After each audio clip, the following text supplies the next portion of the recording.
Right then, welcome back to the channel. Stephen Howson, Manchester United, Nottingham Forest preview. Before we get started, I just want to say apologies to all of those who went and watched the Stretford Paddock show in Dublin last night. I wasn't there because I've just spent the last 2 days in bed. And if this wasn't a sponsored video, I wouldn't be doing this either. I am going straight back to bed as soon as this has finished. But we have got a preview for United and Forest tomorrow. I had to get this out, so I'm getting this out and I'm going straight back to bed for it. Now then, the situation is as follows.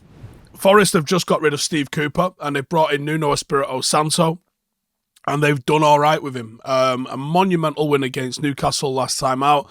I'm very unlucky to lose against Bournemouth after going a man down, and it took a Solanke winner in injury time to get the 3 points for Bournemouth.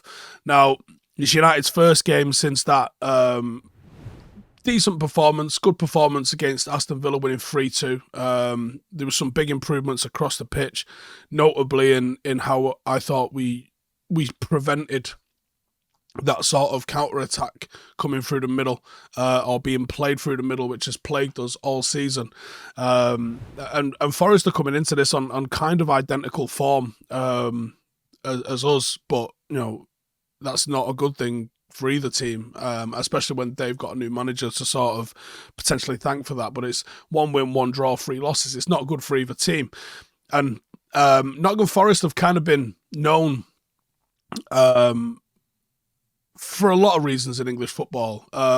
They had some wonderful achievements under Brian Clough, and have struggled of late. Them getting back to the Premier League. I thought Cooper was lucky not to go last season, not because I think he's a bad manager, because I don't actually think he's a bad manager. I think because they buy like 25 players. It's hard work asking all of them to bed in. They established themselves pretty much last season with a 3-4-1-2 sort of formation, which had quite a few key parts to that as a formation. The wing-backs went up high and flooded the key areas on the pitch. They got into the final third and they were allowed to pump cross after cross into there. And because they had a 2 up front, and obviously you'd have another one coming into the back, that gives you a lot of bodies to aim for in a box. With a lot of the 4-3-3 formations, what you'll see is one winger or perhaps one fullback who's overlapped will get into the sort of half space or wing space, cross the ball, but the other one will still be there. Meaning you're only aiming for either one striker because the other guy's held his width on the back, or the opposite winger will come in a little bit late. So you're only aiming for 2 at best. With this, you can aim for 2 at worst, and 3 and occasionally a little bit more at times as well. But it was a bit of a risk and a reward sort of situation because they got so many men forward. It left them a lot more exposed. And you'd think with a 3 and obviously a midfield 2, you've got 5 defending. But the calibre of player Nottingham Forest had, that 5 defending wasn't enough to contain what was going on with opposition teams, particular teams at the top end of the Premier League. And that risk-reward ultimately proved too much for the Nottingham Forest board, and they pulled the trigger on Steve Cooper, sparking the change that's brought Nuno in. Now, they have amended their formation this season, not just under Nuno, but what Nuno has done in the last couple of games, interestingly, is to go to a 4-2-3-1. And I think the 4-2-3-1 has allowed them to be a hell of a lot more secure. And it's weird because it's like every player does know how to play a 4-2-3-1, sort of just naturally. But, you know, they've taken to this way of playing under Nuno, I think, really well. And I think it could be quite productive for them to maintain this. And they're going to be a lot harder to break down than they were in the 3-4-1-2 that they've been playing recently.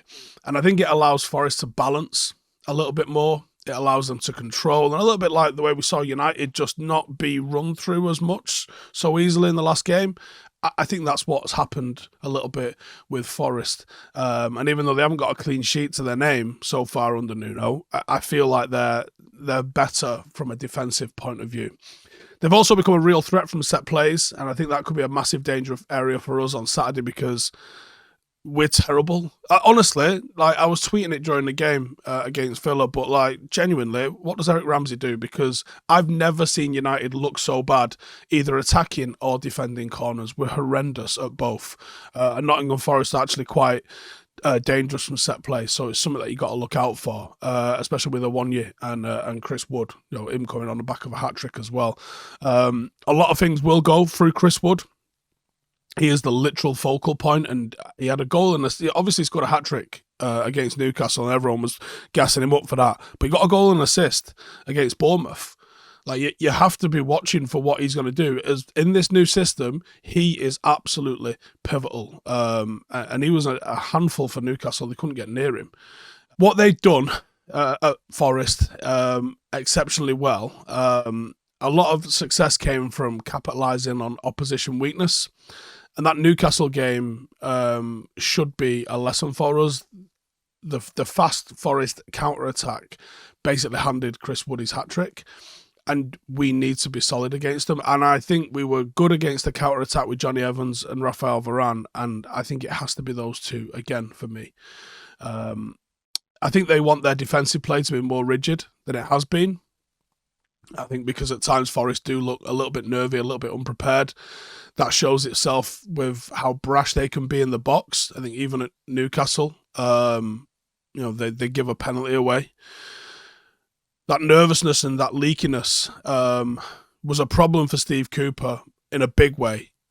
And I think it's going to continue to be a problem for Nuno until they get some new personnel in there as well, to be honest with you. Because I'm not sure Mangala and Yates is the sort of defensive screen that you want in front of the defence.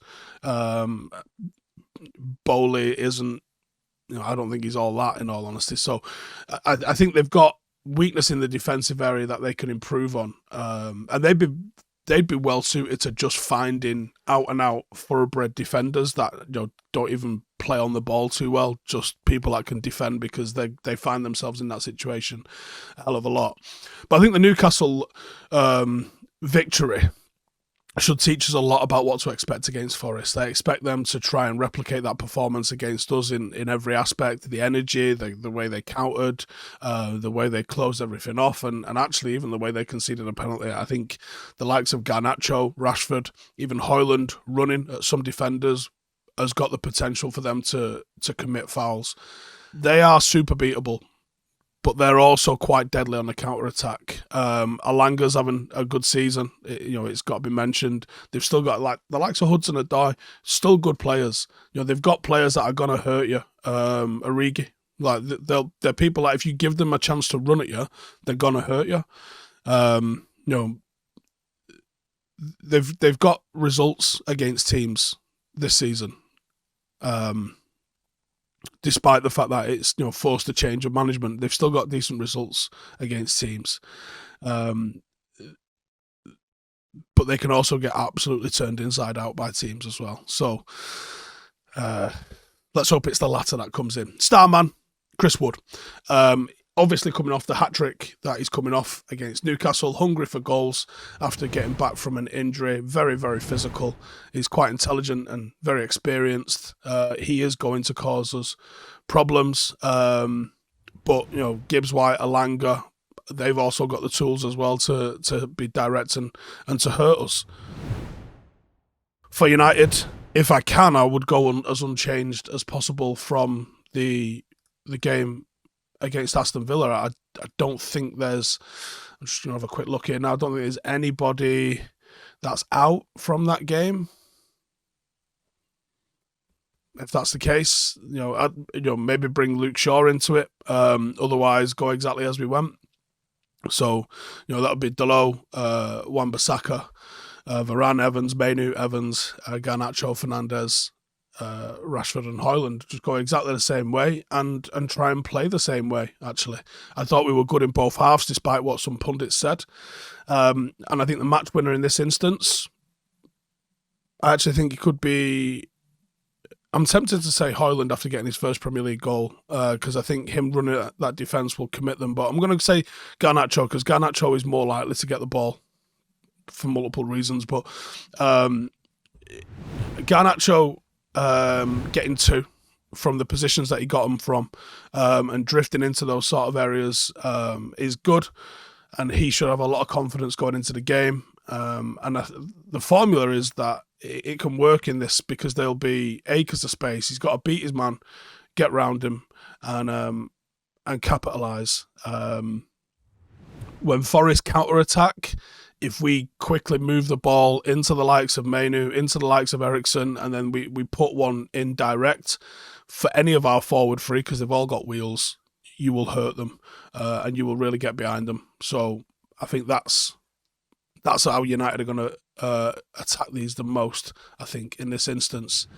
As always, this is brought to you by our friends at Parimatch UK, and I've got an exclusive bet boost for you that you can't get anywhere else for this game against Forest. And here's what I'm going for. Unfortunately, I think both teams to score because United just haven't got the capabilities of, clean sheets in us just yet, and the fact that Forest do counter-attack so effectively, I think there'll be goals. So I'm going to say both teams to score. I'm going to say over 3.5 cards because I can see it being a bit of a physical contest.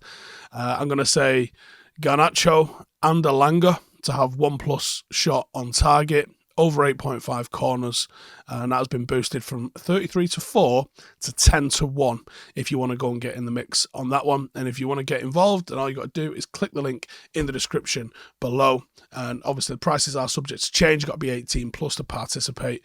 It's completely unpredictable. It's just a little bit of fun to enhance your enjoyment of the game. For more help and information about responsible gaming, please visit begambleaware.org.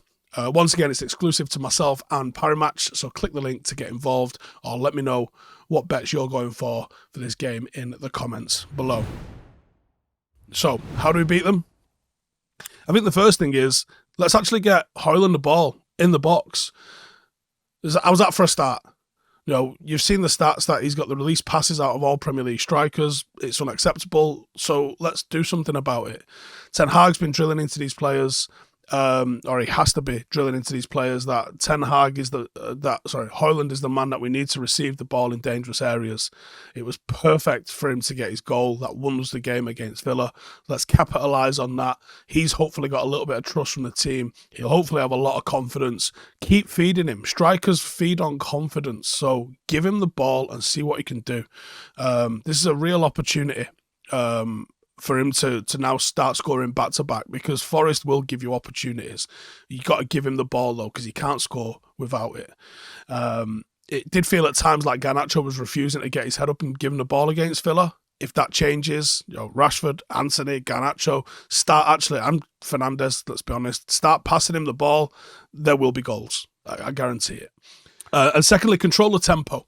So, as I've said a few times now, I thought what we did really well against Villa, who were so dangerous, by the way. Villa are arguably a lot more dangerous than Forest coming into this, but we coped with them superbly. The experience in Ericsson and the experience in, half a dozen games deep, Kobe Mainu, looked like it shone on the day. They just knew the right place to be, the right time, and they controlled the tempo really well. And if you control the tempo against Forest, take the sting out of their counter-attacks, you limit one of their major ways to break you down. You got to be patient. Combine that with the controlled risk that Ten Hag demands that we play with in every game. We've seen this United team too often fold under pressure, but I think at home we've started to look a little bit more resilient. So let's build on that. Forest really thrive on exposing the side on the counter and set plays, and that's two things that could be our undoing. So slow the tempo down, make better decisions in and around the box. Don't give away shit free kicks like we did against Newcastle. Against Villa. But it'll be difficult, but it's certainly a winnable game for you. You play to your strengths, get the ball in dangerous areas. Your forward three will expose that back line and get the ball to Howson, and he will score you some goals. There is a reason they're 16th. You can argue there's a reason that we're 6th, okay. But I feel like United are on an upward trajectory, and with the likes of Casemiro and Martinez due to be coming back pretty soon into the team, we are starting to look like, and Ericsson coming back, Mainu establishing himself in the team, we're actually starting to look like a team capable. The final piece of the jigsaw for United is two, I would argue: clean sheets and goals at the top end. You start providing those and you start seeing what we could do. Demand better. This isn't a vintage United side by any means, but we can still demand better. Loads to do, but we are more than capable of doing it. We have beaten better, and we have to go and win again. But cheers as always for tuning in. My apologies for those that attended last night in Dublin. I couldn't get on the plane, I'm afraid. But cheers for tuning in as always. Make sure to subscribe, check out Parimatch, and go support the channel, and I'll see you in the next one. Laters. Hey, thank you for watching the video. If you are new around these parts, then don't forget to subscribe. My channel is proudly supported by my community on Patreon. If you'd like to get a little bit of extra content, a Discord group, meetups, five-a-side games, weekly podcasts, behind the scenes, and even an occasional bit of transfer news as and when I get it, then for the price of a pint, you can show your appreciation for the content that we make and get some goodies for doing so as well. Check the link in the description or click the button right here. You'll also find all of my socials here too if you want to follow me on any of those platforms. Nice one.